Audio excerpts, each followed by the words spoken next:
दोस्तों, आज बात एक सपने की, एक ख्वाब की, एक संकल्प की, जो हमें अभाव की आंधी में भी उम्मीद का दिया जलाए रखने का हौसला देती है।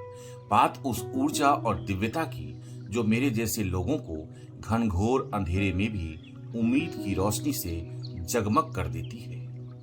इतना ही नहीं, मानवता, करुणा और सेवा की मशाल को जलाए रखने की प्रेरणा भी देती है।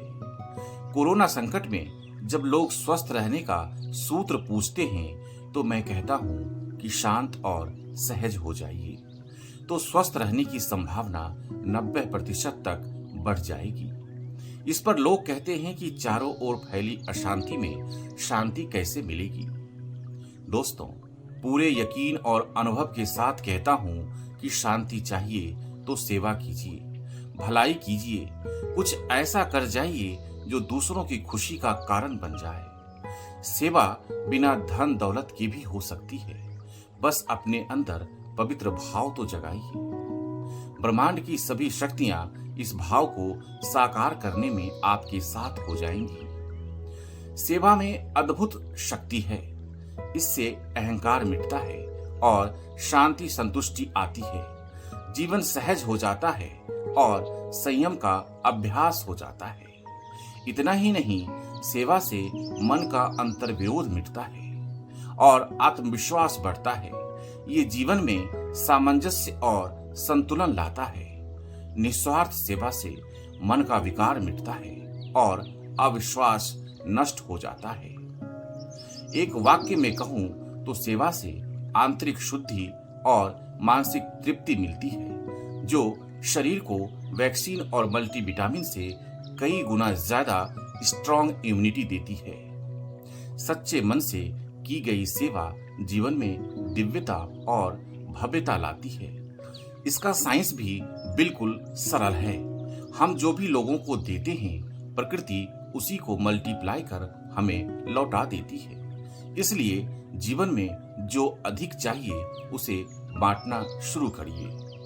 जो भी बांटोगे उसका कई गुना जरूर मिलेगा।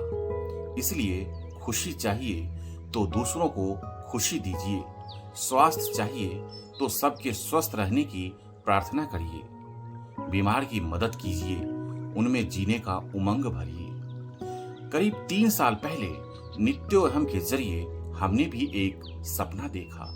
शुद्ध भाव से निस्वार्थ सेवा के संकल्प के साथ सफर की शुरुआत हुई, जो निरंतर और निर्बाध रूप से गतिमान है।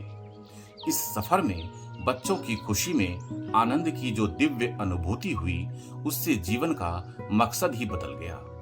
हमारा मानना है कि हेल्थ और हैप्पीनेस हर आदमी का जन्मसिद्ध अधिकार है और ये हक सबको मिलना ही चाहिए। हमने इसकी शुरुआत बच्चों से की है, लेकिन हर उम्र के वंचित और जरूरतमंदों के चेहरे पर मुस्कान लाने का संकल्प है। मुझे विश्वास है कि साधना और सदैव सेवा की प्रबल ऊर्जा से नित्योहम की पूरी टीम इस विराट लक्ष्य को जरूर हासिल करेगी। फिलहाल इतना ही।